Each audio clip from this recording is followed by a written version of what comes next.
Hello नमस्कार, मैं अवधेश दीक्षित आप सभी का इस यूट्यूब चैनल पर स्वागत करता हूं। तो चलिए हम स्टार्ट करते हैं अपने इस सीरीज़ के अगले सेशन को। अगर आपको ये सीरीज़ अच्छी लग रही है तो लाइक वगैरह तो आप कर ही रहे हैं, काफ़ी सारे स्टूडेंट्स कमेंट भी कर रहे हैं। बट अगर आपने अभी रिसेंटली देखना शुरू किया और आप इसके प्रीवियस सेशंस देखना चाहते हैं, आप डिस्क्रिप्शन में जाएंगे, वहाँ पर प्लेलिस्ट का लिंक मिलेगा, वहाँ से आप प्रीवियस सेशंस को देख सकते हैं। जो भी क्वेश्चंस हम इस सीरीज़ में डिस्कस कर रहे हैं वो सारे ही क्वेश्चंस आपको अपने इस टेलीग्राम चैनल पर मिल जाएंगे, तो आप इस टेलीग्राम चैनल को ज्वाइन कर लीजिए फॉर ऑल क्वेश्चंस। ठीक है, चलिए तो हम स्टार्ट करते हैं अपने आज के सेशन को। आपको सवाल को ट्राई करना है, ठीक है, वीडियो को पॉज करना है, साथ में एक टाइमर रखने की कोशिश करनी है और देखना है कि ये सवाल जो कभी पूछा गया, अगर ये एग्ज़ाम में फिर से आता या आए तब आप इसे करते या छोड़ते। स्किप, छोड़ने का मतलब ये नहीं कि करेंगे ही नहीं, करते, लेकिन पहले स्किप करते या लग जाते। हर सवाल में ये सोचना है। हम बढ़िया सवाल उठा रहे हैं सारे, ठीक है। चलिए, मैं आशा करता हूँ आपने सवाल ट्राई किया होगा। देखिए क्या कह रहा है, कह रहा है STU। अच्छा, इसका हाँ ठीक है, सवाल बड़ा है तो इसलिए हिंदी वाले को भी हटा दिया। आप ट्राई करने के लिए इंग्लिश वाला देख सकते हैं। कह रहा है ST और U कंप्लीट कर सकते हैं किसी एक काम को 40, 48 और 60 दिनों में। They received 10800 to complete the work. They begin the work together, but T left 2 days before the completion of the work and U left 5 days before the completion of the work. S has to complete the remaining work alone. What is the share of S in rupees from total money? अब इस पर 2 minute हम बात करते हैं। क्या अगर मैं कहूँ कि दो लोग हैं, एक जो है एक दिन में 2 यूनिट काम करता है और एक है जो एक दिन में 3 यूनिट काम करता है, ठीक है। तो आप बताइए, अगर आप टोटल काम के लिए x रुपए दे रहे हो तो a को कितना दोगे? तो आप कहोगे जो जितना काम कर रहा है उसको उतना पार्ट मिलेगा। जैसे ये 2 काम कर रहा है आउट ऑफ 5, तो इसे 2 दे देंगे आउट ऑफ 5, तो इनटू में 2/5 हो जाएगा। इसी तरीके से इस सवाल में सबसे पहले, ये थोड़ा सा लेंदी होगा, दिमाग में सोचो कैसे। सबसे पहले मैं यहाँ पर ये निकालूंगा कि काम टोटल कितने दिनों में पूरा होगा। फिर वहां से मैं निकालूंगा कि ए ने कितना काम किया, बी ने कितना किया और सी ने कितना काम किया। वहां से रेशियो आएगा उनके टोटल वर्क का और फिर उस रेशियो में पैसे को डिवाइड करना पड़ेगा। तो थोड़ा लेंदी तो है ही। आ जाइए शुरू करते हैं। ए काम को 40 डेज में कर सकता है, बी काम को 48 में कर सकता है, सी काम को 60 में कर सकता है। एलसीएम लेने का एक तरीका तो ये होता है कि जो सबसे बड़ा नंबर है उसका टेबल पढ़ना चालू करो, ठीक है। तो या तो आप यहाँ पर गैस कर लो कि भाई यहाँ पर 60 है, यहाँ पर 48 है, 40 है, यानी कि पीछे जो है 0 तो रहेगा ही। 60 40 देखा आपने तो आपने कहा यार 240, तो ये आ गया। क्या 240 इसके टेबल में आता है? तो 48 5 हो सकता है, हाँ भाई बिल्कुल जा रहा है। 250 - 10।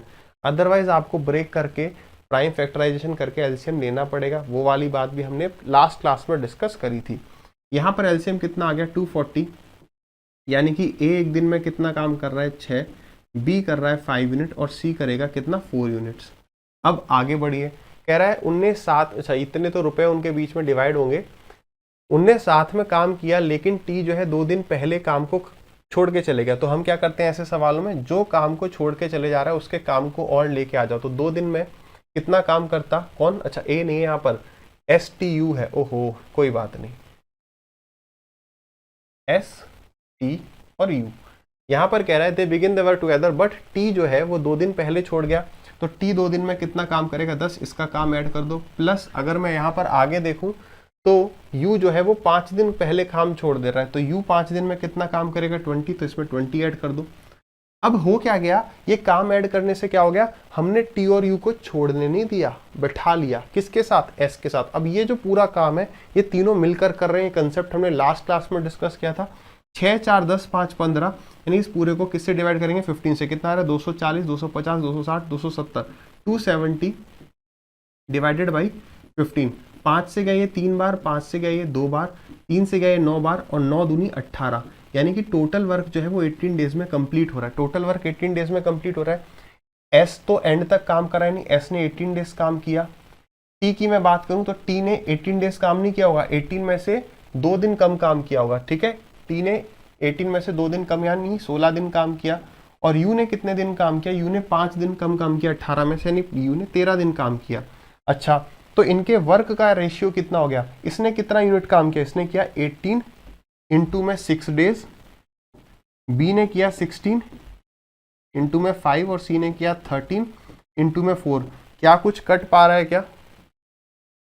4 हर जगह है, देखो 4 से गया ये 4 बार, 4 से गया ये 4 और 2 से गया ये 3 बार और 2 से गया ये 9 बार, तो 4 कट गया। 9 3 जा 27 हो गया, 5 4 जा 20 हो गया और ये हो गया 13। अब यानी देखिए टोटल वर्क कितना हो रहा है, मतलब अगर टोटल वर्क 20 30 40 50 60, टोटल वर्क 60 है तो 60 में से ये 27 कर रहा है, ये 20 ये 13।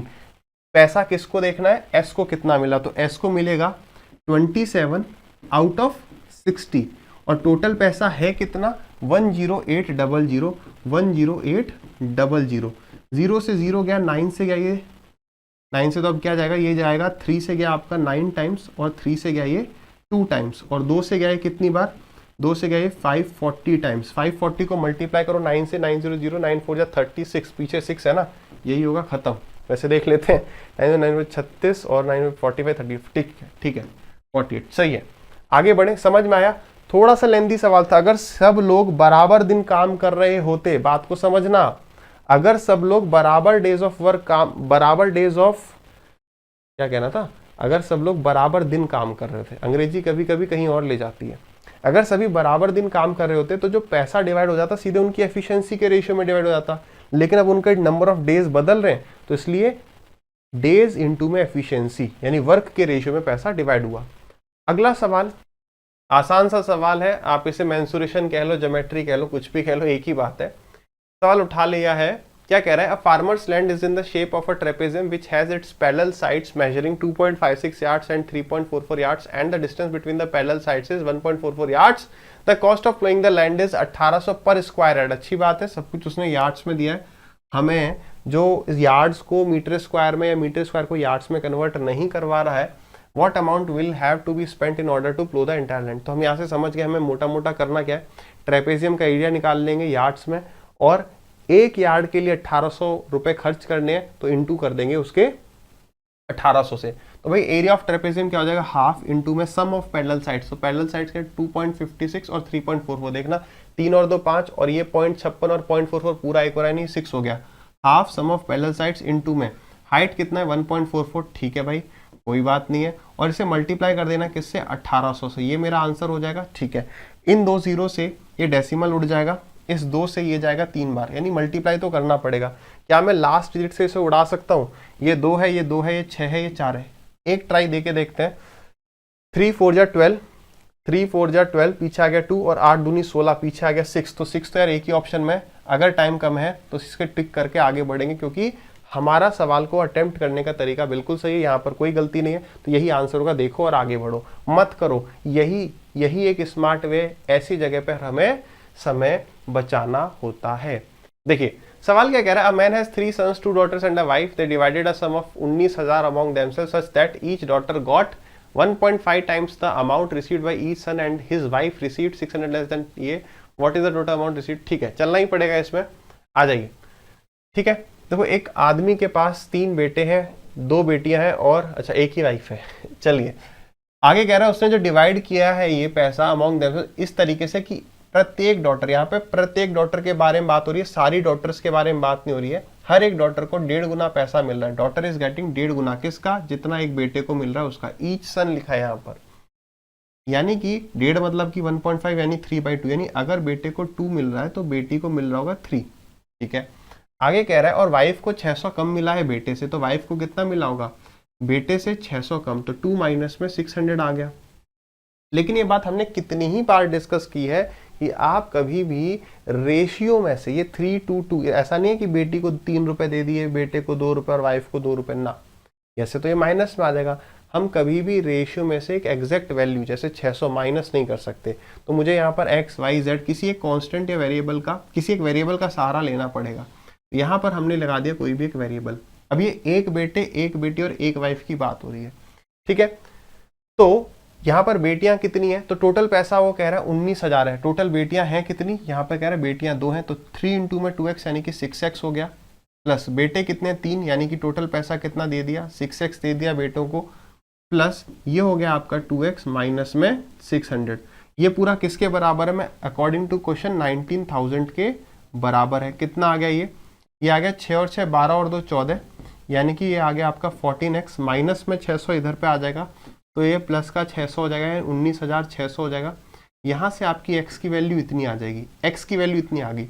वो पूछ क्या रहा है बताइए, टोटल पैसा कितना दिया गया है 3 बेटों को, एक बेटे को कितना दिया 2x, तो ये आ गई वैल्यू 2x की, इंटू में कर दो 2, ये दे दिया एक बेटे को, तो 3 बेटों को कितना दे दिएगा, इंटू में 3, तो 2 से क्या ये 7 टाइम्स, और 7 से जा रहा है कितनी बार, 7 2 जा 14, 7 8 जा 56, 2800, 8 3 24, पीछे 4 हो गए 84, वैसे भी 8400 जो है हमारा इस सवाल का करेक्ट आंसर हो गया।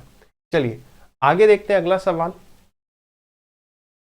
बड़े सवाल पे। देखिए आपने देखा होगा, नहीं देखा तो जाके देखेगा, पिछली बार जो अभी CHSL का पेपर होता है उसमें मैंने इस सवाल को बहुत अच्छे से 15-20 मिनट में समझाया था, सारे जितने भी केसेस हो सकते हैं, 4 केसेस हो सकते हैं, ठीक है, तो एक स्पेशल वीडियो होगी उसको भी देख सकते हैं। नहीं तो यहाँ पर अगर मैं आपको मोटा मोटा समझा दूं तो क्या होता है, जब भी यहाँ पर बात होती है एक सीरीज की, वो भी कैसी सीरीज, अर्थमेटिक प्रोग्रेशन, AP की बात होती है, तो AP में हमेशा जो एवरेज होता है वो बीच में होता है। एवरेज कहाँ होता है, बिल्कुल बीच में होता है।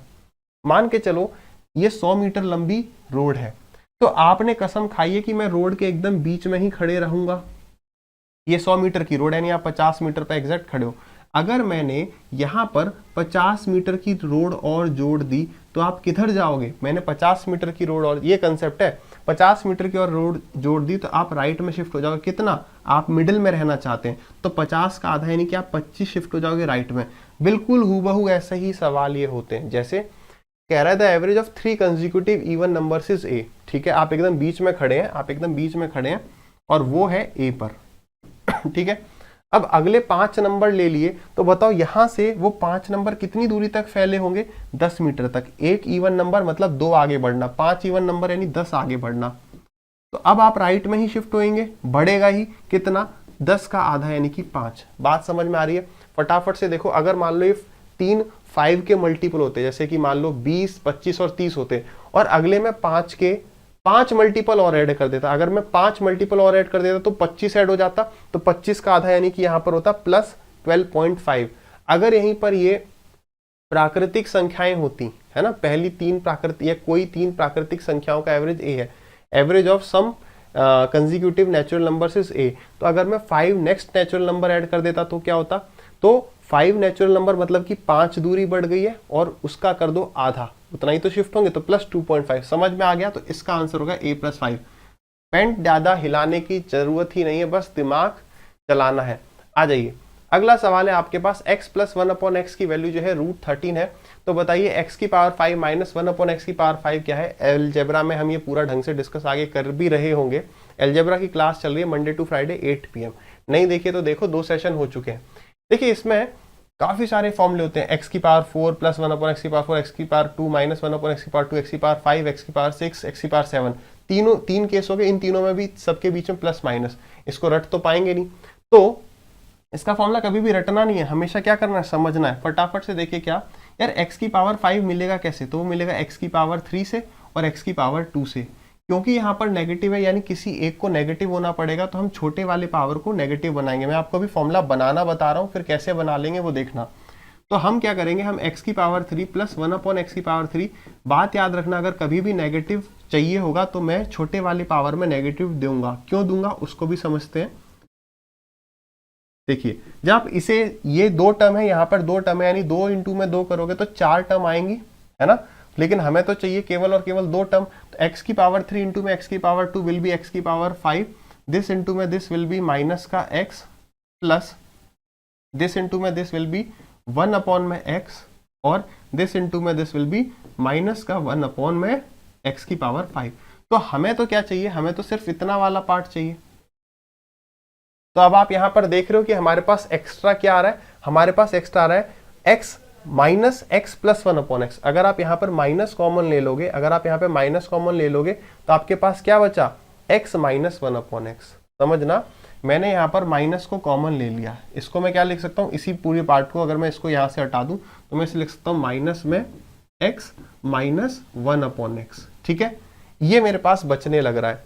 तो अब मैं यहाँ पर क्या करूंगा, मुझे चाहिए कितना था, बात को समझना कि अगर मैं इन दोनों को मल्टीप्लाई कर दूंगा तो मेरे पास ये आ जाएगा, लेकिन मुझे तो ये चाहिए नहीं, तो मुझे इसे हटाना है। मुझे इस वाले पार्ट को, मैंने इसको यहाँ लिख दिया, मुझे इसको हटाना है, यानी कि मैं प्लस करूंगा क्या, x माइनस में 1/x को मैं क्या करूंगा, प्लस करूंगा x माइनस में 1/x को। अब याद कैसे रखेंगे, अब बात को समझना।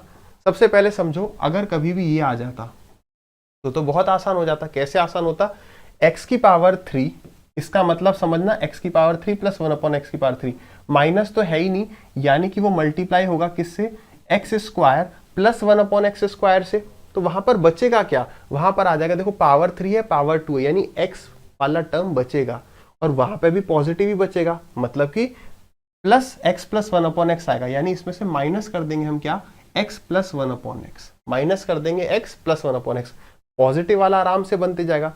नेगेटिव वाले में हम कैसे समझेंगे कि नेगेटिव वाली चीज को, नेगेटिव भी चाहिए, अगर मुझे नेगेटिव चाहिए यहाँ पर तो नेगेटिव तो जरूरत पड़ेगी, लेकिन नेगेटिव मैं दूंगा छोटी पावर को। उससे क्या होगा, ऐसा करने से क्या होगा, हमें हमेशा ऐड करना पड़ेगा। क्या ऐड करना पड़ेगा, ऐड करना पड़ेगा। क्यों, क्योंकि बड़ी पावर इसकी, इसकी पावर छोटी है, तो ये दिमाग में डालो, बड़ी पावर है ना तो ऐड करना पड़ेगा, क्योंकि पॉजिटिव जो है मान लो ओवर पावर कर जाएगा। बट मेन लॉजिक तो ये है, ये बस मैं आपको याद करने के लिए बता रहा हूँ। यहाँ पर आ गया प्लस, और प्लस में क्या हो जाएगा, x माइनस 1/x, क्योंकि माइनस तो आना ही है। क्यों, क्योंकि माइनस है तो माइनस तो आएगा ही आएगा, इस तरीके से। तो अब हमारे पास ये फॉर्मूला है। मैं चाहता आपको सीधे फॉर्मूला बता देता, लेकिन फॉर्मूला याद कैसे करना है वो बात को समझिए। अब आपके लिए एक छोटा सा टास्क क्या है कि आप जो है फॉर्मूला लिखेंगे x की पावर 7 माइनस 1/x की पावर 7 का, इसी तरीके से सोच समझ के फिर उसे चेक करेंगे। ठीक है, लिख लिया सभी ने, तो क्या हो जाएगा इसका फॉर्मूला, x की पावर 4 को मैं मल्टीप्लाई करूंगा किसके साथ, x की पावर 3, और उस x की पावर 3 में क्या होगा, माइनस होगा। ऐसा करने से जनरेट क्या होगा, x माइनस 1/x जनरेट होगा। क्या जनरेट होगा, x माइनस 1/x। तो फॉर्मूला क्या हो जाएगा, प्लस ही रहेगा, यहाँ पे प्लस रहेगा क्योंकि पॉजिटिव वाले की पावर ज्यादा है, और प्लस x, और यहाँ पर ये x के बीच में क्या रहेगा, माइनस। फॉर्मूला बन गया सीधे सीधे यहीं से। 4 और 3 के बीच में डिफरेंस कितना है, पावर में 1, इसलिए इसकी x की पावर 1। क्लियर। चलिए आ जाते हैं अब इस सवाल पर। भागने से मतलब नहीं है, समझना है, सीख रहे हैं। कोई कॉमेडी तो नहीं चल रही ना यहाँ पर, कोई कहे कि सर आपने कहा था 15 मिनट में वीडियो हो जाया करेगी ये वाली सुबह वाली, अभी शायद आधा घंटा खींच रही हो। आ जाइए, तो अगर यहाँ पर x प्लस 1/x रूट 13 है, तो x क्यूब प्लस 1/x क्या हो जाएगा, तो गिवन का क्यूब, तो गिवन का क्यूब यानी कि रूट 13 इंटू में रूट 13 इंटू में रूट 13, यानी कि हो जाएगा ये आपका 13 रूट 13 माइनस में 3 रूट 13। ठीक है, क्लियर। ये आ गया इसका, इसकी वैल्यू आ गई। इसकी बात करूं मैं, x square minus 1/x square, तो देखो ये निकालने के लिए मुझे क्या चाहिए, x प्लस 1/x इंटू में x minus 1/x। x plus 1/x तो मेरे पास है x माइनस 1, ये x माइनस 1/x है, वो कैसे निकलेगा, इसका स्क्वायर कितना हो जाएगा, कल की ही क्लास में अलजेब्रा की हम बात करी थी, रूट 13 का स्क्वायर हो गया 13, माइनस वाले का स्क्वायर इससे छोटा होगा, कितना छोटा होगा, 4, तो 13 में से माइनस किए 4 तो कितना आ गया, 9, और अब क्या ले लेंगे उस 9 का रूट, तो वो कितना आ गया, 3, तो ये है 3 और ये है आपका रूट 13, तो कितना हो गया 3 रूट 13, मल्टीप्लाई कर देंगे इसे किसके साथ, 3 रूट 13 के साथ, और इसमें से माइनस कर देंगे कितना, जो x माइनस 1/x की वैल्यू आई, कितनी आई है, 3 आई है, तो ये माइनस कर दिया, ये हमारा आंसर आ जाए, कितना आ गया, 13 रूट 13 में से 3 रूट 13 माइनस हो गया, तो 10 रूट 13 आ गया, और 10 रूट 13 में मल्टीप्लाई कर देंगे आप 3 रूट 13, तो कितना आ जाएगा, 13 इंटू में 3 39, और 390 में से 3 गया तो कितना आ गया, अच्छा माइनस नहीं सॉरी प्लस करना है, ठीक है, 390 में 3 ऐड कर दिया तो 393 is the correct answer. 13 3 39, 390 plus 3 393। Clear है, फॉर्मूला बनाना भी हमें आ गया और सॉल्व कर देंगे। मेन हमें टाइम लगा ये समझाने में, बाकी ये फॉर्मूला तुरंत बन गया था, ये भी तुरंत आप बना देंगे। चलिए आगे बढ़ते हैं अगले सवाल पर। वीडियो को पॉज करके ट्राई किया सवाल, आइए एक्सप्लेनेशन पर। सवाल आसान है, लेकिन जैसा कि मुझे याद आ रहा है एक सवाल हमने किया था मीन वाला, ठीक है, कि ये 4 नंबर मीन प्रोपोर्शन में हो जाए तो कितना ऐड करें, वो ही एक छोटा सा कंसेप्ट यहाँ पे लग सकता है, तो उसको डिस्कस करने के लिए सवाल पिक किया। क्या कह रहा है, if D and E are points on the sides AB and AC, triangle नहीं बोल रहा है कुछ, यहाँ पे पहले दिया होना चाहिए था इन ट्राइंगल ABC, यहाँ पर मिसिंग है ऊपर, अच्छा, respectively of a triangle ABC, ठीक है। आगे जाके कह रहा है एक ट्राइंगल है एबीसी ने कह दिया कि ये दो पॉइंट है साइड इस पर, किसकी साइड पर, तो आगे कह रहा है ट्राइंगल की, ठीक है। ये पॉइंट है हमारा डी और ये पॉइंट है हमारा ई। कह रहे डीई और बीसी जो है वो आपस में पैरेलल है। तो जैसे ही मैंने कहा डीई और बीसी पैरेलल है, हम तुरंत समझ गए कि दोनों ट्राइंगल सिमिलर हो गए। कह रहा है कि एडी की जो लंबाई है एडी एक्स है, बीडी जो है वो एक्स माइनस 3 है, एई जो है वो एक्स प्लस 3 है, और ईसी की बात करूं तो वो एक्स माइनस में 2 है। तो एक्स की वैल्यू पूछ रहा है, तो पहला तरीका मैं एक्स की हर एक वैल्यू यहाँ से उठाऊं, इसमें डाल के देखूं। दूसरा तरीका एक्स अपॉन एक्स माइनस 3 बराबर x plus 3 upon x minus 2, solve कर लेंगे ना, ठीक है। थोड़ा लंबा वीडियो खींच रही है इसलिए मैं वो सॉल्व नहीं करवा रहा, क्वाड्रेटिक नहीं बनेगी। एक्स स्क्वायर दिख रहा है, यहाँ पर भी एक्स स्क्वायर ही आएगा, तो वो आपस में कैंसिल आउट हो जाएगा, लीनियर इक्वेशन बन जाएगी, सॉल्व हो जाएगा। लास्ट तरीका आप देखिए, अगर आप इसे कनेक्ट कर पा रहे हैं तो अच्छा है, वरना जो दूसरा मेथड हमने डिस्कस किया जो रेशियो वाला है वो बेटर है। एक्स अपॉन में एक्स माइनस 3 बराबर होगा किसके, x plus 3 divided by x minus 2 के, ठीक है। तो जब ये प्रॉपर्टी कब लगानी समझना, जब यहाँ पे जो डिफरेंस आएगा वो नंबर की फॉर्म में होगा, न्यूमेरिकल डिफरेंस होगा। जैसे मैं कहूँ एक्स प्लस 3 में से माइनस करना जरा एक्स माइनस 2, तो कहोगे एक्स से एक्स कट जाएगा, ये माइनस का 2 प्लस में आ जाएगा, तो ये अंतर 5 है। इसी तरीके से मैं कहूँ यार यहाँ पे डिफरेंस क्या है, इसलिए कह रहा हूँ सारी वीडियोस देखिए, कुछ ना कुछ देखने सीखने को मिलेगा, ये हम पहले बात कर चुके हैं। यहाँ पे डिफरेंस क्या है, एक्स माइनस 3 है, तो हमारा मोटो क्या होता है, इन दोनों डिफरेंस को सेम करो, तो यानी इधर पे मल्टीप्लाई करेंगे 3 से, इधर मल्टीप्लाई कर देंगे 5 से। तो जरा इसे 5 से मल्टीप्लाई करो तो कितना आ गया 5x। आप इससे भी कर सकते हैं इसके साथ, और इसे भी कंपेयर कर सकते हैं इसके साथ, किसी भी एक को करना है। तो ये आ गया आपका 5x इज इक्वल टू, यहाँ पे 3 से मल्टीप्लाई किया है तो 3x प्लस 9, तो यहाँ पर 2x की वैल्यू 9 आ गई, तो x की वैल्यू कितनी आ गई 4.5। चॉइस है, वरना दूसरा मेथड अच्छा था, 4.5 आंसर होगा। ऑप्शन टिक चेक करते तो थोड़ा ज़्यादा टाइम लग सकता है, ठीक है। आगे बढ़ते हैं। हाँ जी, तो आज की क्लास यहीं तक थी यार। एट द एंड अगर आपको मेरा पढ़ाना अच्छा लग रहा है तो मैं आपको बताना चाहूँ कि मैं अनअकैडमी प्लस पर लाइव पढ़ा रहा हूँ। अनअकैडमी प्लस पर काफ़ी सारे और भी एजुकेटर्स हैं, और अगर आप तैयारी किसी भी एग्जाम की शुरू कर रहे हैं then Unacademy is one of the best platforms. मेरी बात को आराम से सुनिए, मैं ये नहीं कह रहा हूँ कि आपको सब्सक्रिप्शन लेना है, मैं ये कह रहा हूँ कि अगर आप तैयारी शुरू कर रहे हैं तो अनअकैडमी बेस्ट प्लेटफॉर्म है। हाँ, अगर आप कहीं से तैयारी कर चुके हैं तो ज़्यादा से ज़्यादा प्रैक्टिस करिए। ये सेशंस इसीलिए हो रहे हैं ताकि हाँ भाई आप एक बार देख लें अपनी तैयारी कैसी चल रही है। अगर फिर भी कुछ कमी रह रही है, पढ़ भी चुके हैं कहीं से, तो आपको और प्रैक्टिस करनी है। अगर आपकी 80-90% तैयारी बढ़िया है, अनअकैडमी प्लस प्लेटफॉर्म बाकी प्लेटफॉर्म से इस तरीके से अलग है क्योंकि यहाँ पे बहुत सारे एजुकेटर्स हैं, उनमें से कुछ की पिक आपको यहाँ पर दिख रही है, ठीक है। आपको अगर कोई एक टॉपिक छोटा सा किसी एक एजुकेटर से समझ में नहीं आ रहा तो वही टॉपिक आप दूसरे एजुकेटर से क्लियर करके वापस अपने मेन एजुकेटर के पास आ सकते हैं। आप यहाँ पे नंबर ऑफ एजुकेटर से पढ़ सकते हैं, पर उतना पढ़ने का आपको टाइम नहीं मिलेगा। 2-3 एजुकेटर सेलेक्ट करने किसी एक टॉपिक के लिए और क्लियर कर लेना। लाइक मैथ्स में यहाँ पे पवन सर हैं, मैं हूँ, अभिनय सर हैं। जीके में भी आपको बाकी एजुकेटर्स दिख रहे हैं और भी एजुकेटर्स दिखेंगे। फीस की बात करें तो यार फीस ये है, ये आपको फीस दिखेगी ऐप पर, but after using any educators code, मेरा कोड आपको यहाँ पे दिख रहा है, वो अप्लाई करेंगे तो आपकी जो फीस है वो इतनी हो जाएगी। आप अपने किसी यार दोस्त और किसी भी फ्रेंड्स के साथ भी ये कोड शेयर कर सकते हैं if he wants to take subscription on Unacademy. ये कोड हर एक जितने भी कोर्सेज अवेलेबल हैं सबके लिए एप्लीकेबल होगा।